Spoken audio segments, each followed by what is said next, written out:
There's this feeling that can linger for years, long after the heavy lifting of parenting is supposedly done. It's that feeling that you're still on the hook for your adult children's happiness. You love them, of course, but underneath it all, there's this quiet sense of obligation, an emotional debt that just never seems to get paid off.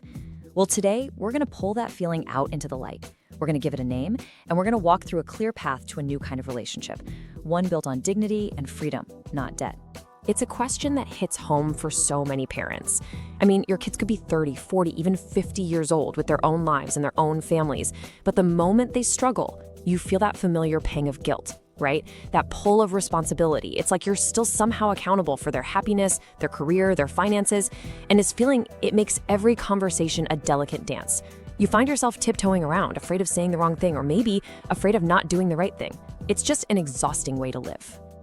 So let's give this thing a name, because naming it is the first step to getting back in control. We're calling it the emotional debt trap. Think of it like a secret, invisible ledger that you're carrying around in your head. On one side, you've got a list of every single mistake you feel like you made as a parent. Working too much, going through a divorce, that time you lost your temper. And on the other side, you're constantly trying to balance the books with favors, money, and endless emotional support, all because this little voice is whispering that you owe them for life. Okay, so how do we get out of this trap? Today, we're laying out a really clear path. We're going to start by understanding the trap itself. Then we'll dig into the anatomy of the guilt that keeps it going. After that, we'll explore a really powerful shift in your identity. I'll give you a practical 4-step protocol to find freedom. And finally, we'll talk about how to close that account for good. All right, let's dive right in and really understand the mechanics of this emotional debt trap. I mean, it's one thing to name it, but to actually escape it, we've got to know how it works. Why does this guilt have such a powerful hold on us? What's really going on underneath the surface?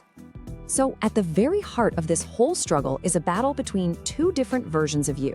On one side, you have the first you, the parent you had to be, the provider, the protector, the ultimate problem solver. It was a job built on obligation, and you did it. But now, a new you needs to emerge. This isn't a demotion. Think of it as a graduation. You're shifting from being the provider to becoming a person in your own right, from protector to peer, from problem solver to a grounding presence. This new identity runs on sovereignty, yours and theirs. The debt trap is what happens when that first heroic role just refuses to let go. And that leads to this key idea, transactional anxiety. This is that deep, nagging fear that your value in the family is tied to what you can provide. It's that little voice that asks, if I stop helping with money or giving advice or being on call 24/7, will they still visit? Will they even call? It's this belief that the relationship itself might just disappear. And look, the love is still there, for sure. But this anxiety can make it feel like you constantly have to earn your place, buying your relevance, one favor, one check at a time. So, where does this incredibly powerful feeling of debt even come from? It doesn't just pop up out of nowhere. It's built, layer by layer, over years. It's this complex mix of what society expects, huge generational shifts, and the stories we tell ourselves. So let's pull back the curtain and look at the real sources of this guilt. Well, there are 3 really powerful forces fueling this. First, there's this very real generational pressure. A lot of us feel a kind of survival guilt. We look at the world our kids are facing, student loans, insane housing prices, and it just feels so much harder. And we think, because I have more, I must owe more. Then there's what you could call the reciprocity myth. It's this deep-seated belief that because we brought them into the world, we're on the hook for their happiness, forever. And finally, there's the heavy weight of our own past. All those mistakes we replay in our minds, the ones we're still trying to pay off every single day. And here is the tough but absolutely crucial truth.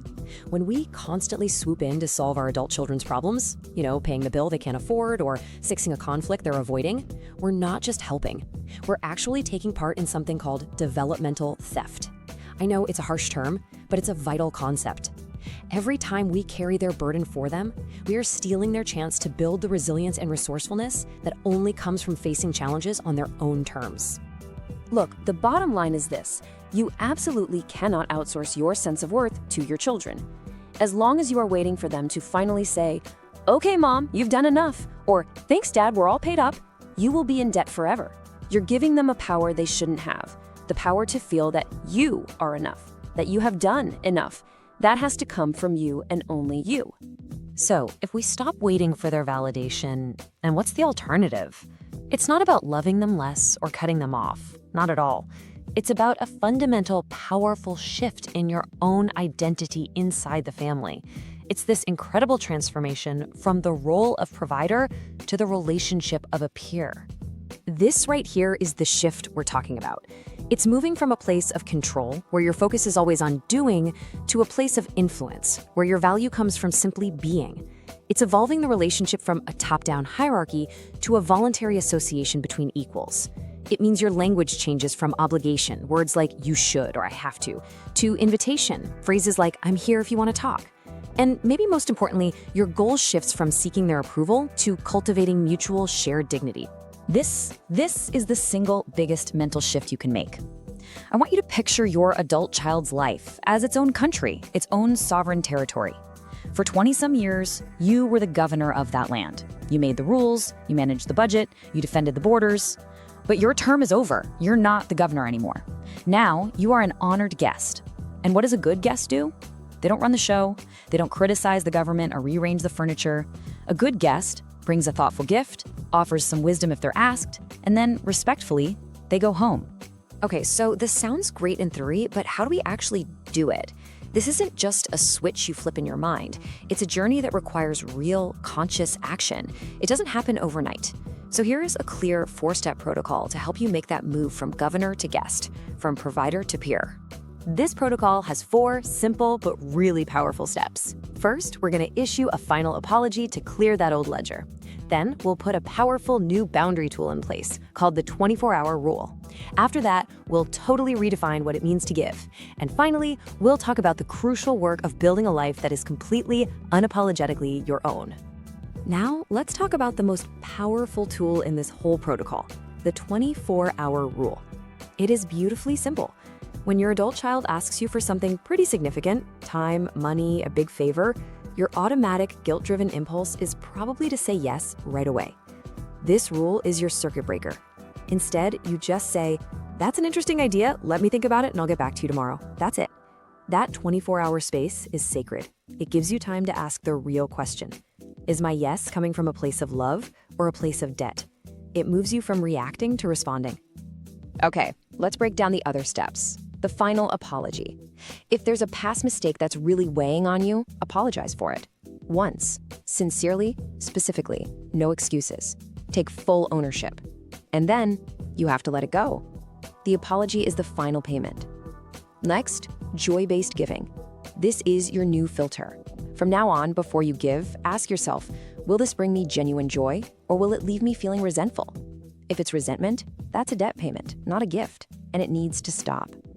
And finally, and this is so important, cultivate an outside life. Find your own passions, your own projects, things that are 100% yours. The more your sense of purpose comes from your own life, the less you'll need to find it in theirs.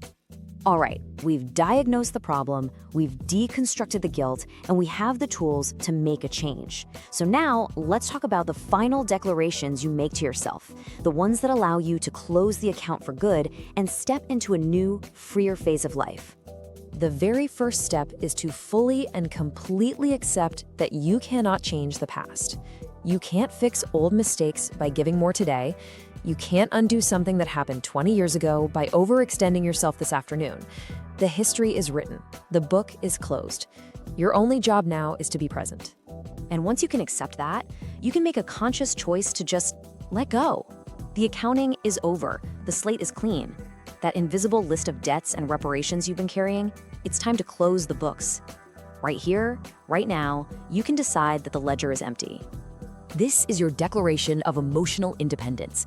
You did the job. You raised your children. You launched them. You did the heavy lifting. The contract of active, day-to-day parenting has been fulfilled. The debt is paid. From this moment on, anything you do for them is a gift, given freely from one adult to another. It is not a payment. Your value is no longer about what you can do for them. It has shifted. It's now about who you are. It's about your wisdom, your experience, your grounding presence.